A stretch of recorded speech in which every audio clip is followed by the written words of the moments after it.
इससे ज़्यादा क्या हो सकता है। हम लोग तो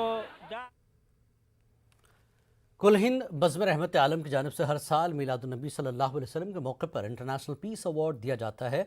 इंटरनेशनल पीस अवार्ड ऐसे गैर मुस्लिम अफराद को दिया जाता है जो इस्लाम और दीन के ताल्लुक से गैर मामूली खिदमात अंजाम देते हैं।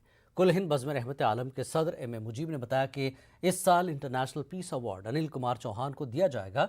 अनिल कुमार चौहान अरबी तहरीर के माहिर हैं। अनिल कुमार चौहान मसाजिद में अरबी आयतों को तहरीर करने का काम करते हैं। मीलादुन्नबी सल्लल्लाहु अलैहि वसल्लम के मौके पर अनिल कुमार चौहान की जानिब से तहरीर करदा अरबी तगरों की नामपली में वाक़ मदीना एजुकेशन सेंटर में नुमाइश भी मुनक्किद होगी। मिलादुल नबी सल्लल्लाहु अलैहि वसल्लम के मौके पर रहमत आलम इंटरनेशनल पीस अवार्ड दिया जाता है। ये अवार्ड ऐसे गैर मुस्लिम फ़र्द को दिया जाता है जो इस्लाम और इस्लाम के ताल्लुक़ से नुमाया कारकर्दगी अंजाम देता रहा है।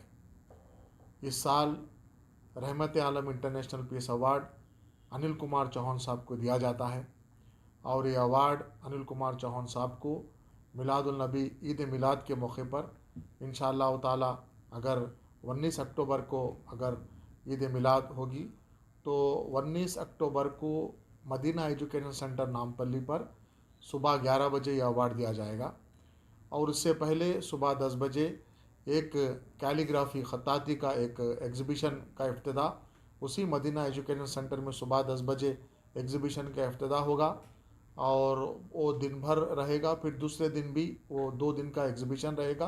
रहमत आलम कमेटी की जानिब से जो मुझे अवार्ड दिया जा रहा है, मैं काफ़ी मसरत का इजहार कर रहा हूँ और आवाम से गुजारिश है कि काफ़ी तादाद में आकर खत्ताती की नुमाइश का भी मुशाहदा करें तो बहुत अच्छा रहेगा। मैं काफ़ी बरसों से मस्जिदों में कुरान की आयतें वगैरह लिखता आ रहा हूँ। मैं एक खत्तात हूँ कि हर इंसान जो सो हैदराबाद में बहुत खुलूस मोहब्बत से हिंदू मुस्लिम का काफ़ी इत्तेहाद है, गंगा जमनी तहज़ीब है, तो मैं ये गंगा जमनी तहज़ीब की रवादारी में काम कर रहा हूँ और मैं काफ़ी खुश हूँ कि मुझे यह अवार्ड देने के लिए इंतखाब किया गया। हैदराबाद की तालिबा आर स्वारिका माइक्रो आर्ट्स